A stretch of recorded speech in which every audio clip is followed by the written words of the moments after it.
moment I showed you how grinding alone was not enough to suspend those colloidal oats, but I'll show you again just so you can see that.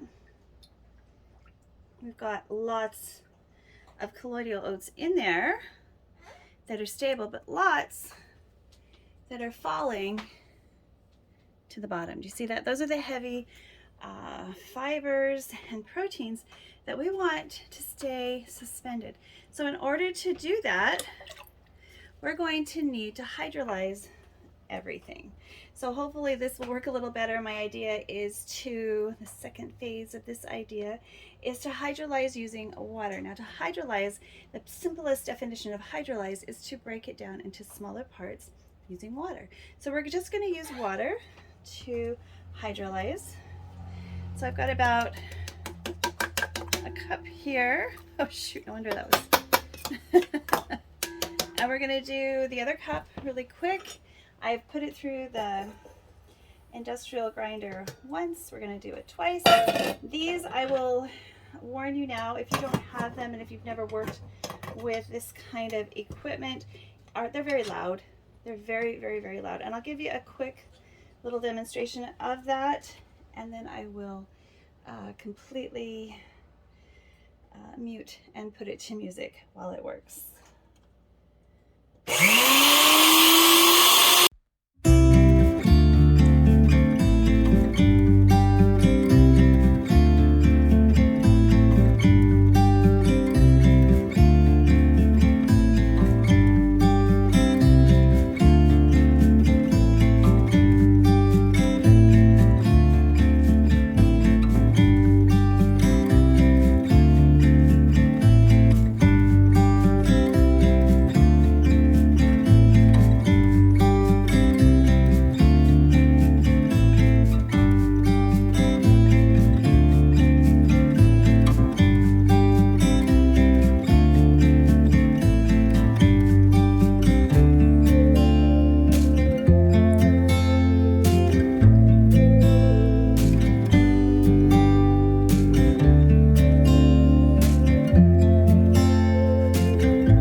Alrighty, so we're gonna, like I said before, we're gonna hydrolyze these with water, and I'll put a definition to make it a little more clear to everyone. Now, the reason I use that little screen is when it kind of filters the particle sizes But also it makes it easier to clean because there's really not enough room to actually catch enough to make a difference. You see how it's dissolving? It is dissolving, but it's not hydrolyzed. It's not hydrolyzed and it's not colloidal yet. Portions of it are, and that's why this is great for the bath. If you want to just grind your oats with one of these guys, you'll get a better quality than your Vitamix in your grinding particle size, but you won't have colloidal oats. So we're taking about 1.5 gallons of water and 2 cups of colloidal oats. I could probably do some more. In fact, maybe I will, just on the off chance that this is going to work. But I think we're going to start. If this takes too long, then I will double the amount of oats. But we're going to bring this to a, let's get you down here so you can see the whole thing. We're going to bring it to a boil, and then I'm going to put it on simmer until it gets nice and thick. So we're going to do a dehydrated version and see how well grinding it a second time will do after it's been hydrolyzed. All right, so 2 cups of colloidal oats, 1.5 gallons of water at this point. We'll put it up to high, and I'm going to clean everything up. Now I've been hydrolyzing things, different proteins, for a long time. In fact, I'm going to go try and hydrolyze some leftover glutinous rice that I decided not to turn into a pudding. I wanted to see if I could hydrolyze some more rice for other projects. But for that, we're not going to cook it. We're going to put it through a chemical process with sodium hydroxide, because I want those proteins to be well and thoroughly broken down. Now, I only use chemicals when I absolutely have to. When water will do, why waste my chemicals? So let's see how well it works. Now, if I were making hydrolyzed oat protein, then I would crack out my my caustic sodas, but that's not what we're doing right now.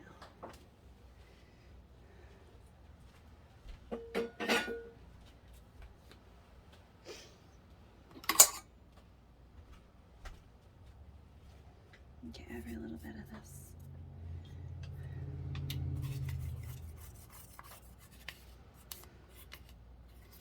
Now, if you're asking yourself, why would I do this? Because I can. Not because I can't afford to buy colloidal oats already done. I can, but I just don't want to. And I don't always have them on hand. So if I know I can make them when I am out, it's a satisfying bit of knowledge, let me tell you.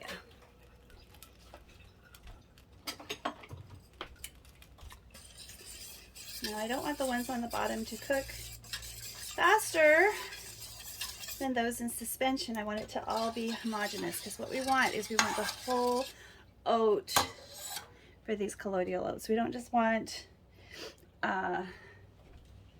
those small bits, because that would be wasteful, and we wouldn't have all of the benefits of the entire oat whole if we discarded it.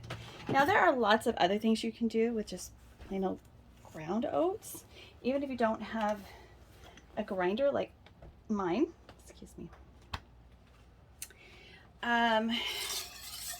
You can put this in your bath. That would make a really nice bath. Let me tell you, it will be silky, it will be wonderful, a little bit gritty, so I would at least filter it. Because you might clog your grain. I mean, there's still some little pieces. You see that? So be careful making your own colloidal oats for the bath too, if you're using like cups and cups, right? If you're just using a tablespoon or two, yeah, you're fine. Add it to your bath salts, add it to your scrubbies. You can do this for masks. You can, enjoy the benefits of oatmeal without them being colloidal. I mean, there's this whole hang up on everything has to be colloidal. Well, the reason I want this colloidal is so I can put it in things where the texture is important. So it needs to be smooth in a lotion or a serum. Now I can certainly substitute a hydrolyzed oat protein, but those are very, very expensive. And once I feel you're ready, I've been really hesitant to put some of my knowledge out there because I'm afraid that people will use it the wrong way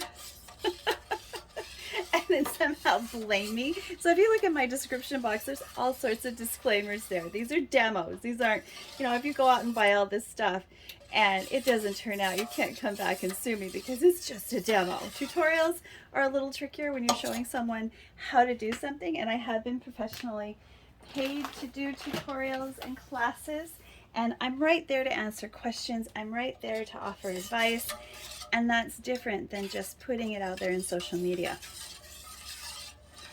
because then I can reply. I mean, I've even had the unfortunate experience of having a recipe purchased by someone and they totally bashed it without even asking me or telling me what went wrong.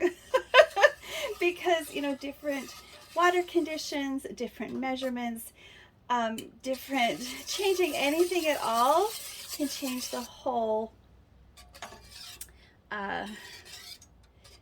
project. I mean, it's not going to be the way I do it if you don't use the ingredients that I say to use, or you use possibly even ingredients from a different supplier, because different suppliers will give you different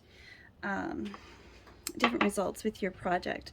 There's a really good example in lip glosses that Marie cites with the I think it's Ritamols versus Versagel, or it's Versagel and something else. I use Versagel, but there's another product that is very, very close, same ingredients, but it works differently with the different applications. So I mean, that's just a really good example, if you know what I'm talking about, of how different concentrations, different techniques in manufacturing can give you a different product. Okay, so if someone is making colloidal oatmeal with an even bigger high-powered grinder,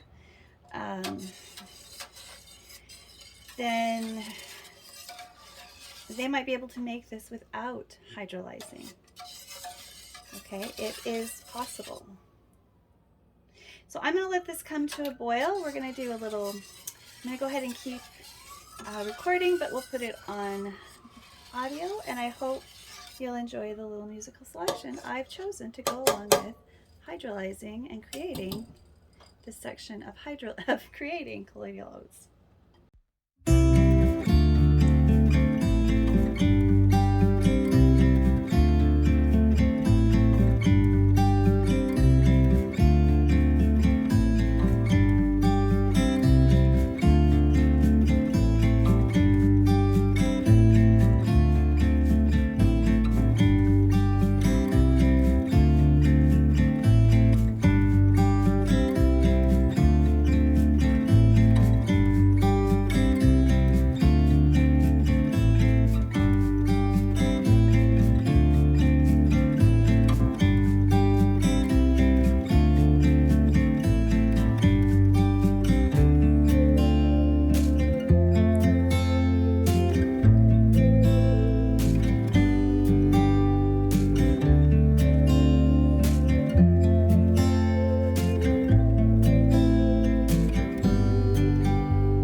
And we have done it. All right, so this is what happens after you grind this again. So this is the cooked down 50%, and once we blend it, we'll get this beautiful homogenized colloidal oats, proper colloidal oats. How cool is that? So let me show you how I did this.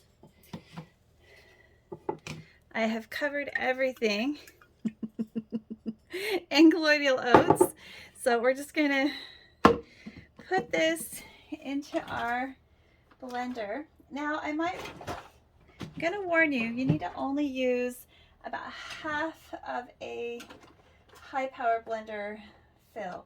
Now I would recommend, if you have it, that you use the smoothie connector, because this tends to, I find it has a more intense blending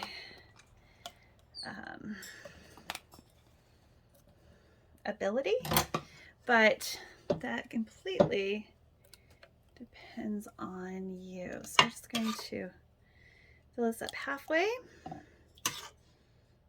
I guess you could eat this if you wanted to, but that's certainly not good enough.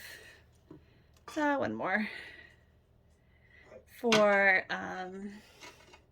a bath or anything else. We need it to be smooth. So I'm just going to wipe this down, put the lid on, and we will give it a buzz and show you what it looks like.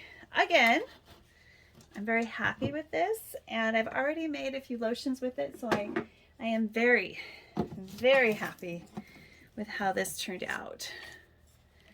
All right, so we're just going to pop this on here, and I'm going to put it on the smoothie.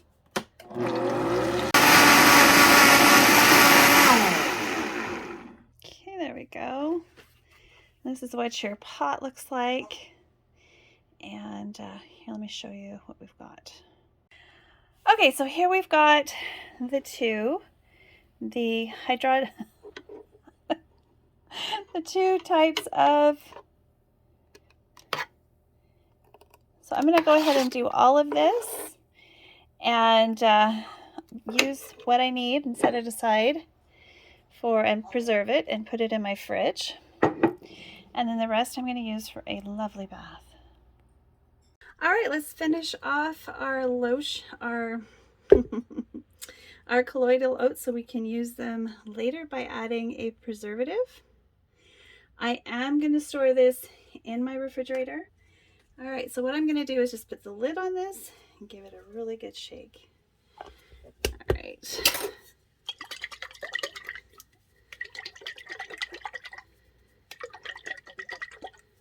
Definitely colloidal. How awesome is that? If you enjoyed this presentation, please click like and subscribe. I do reuse as well as recycle, even in my soap kitchen, especially high quality glass milk bottles. There's something that I just love.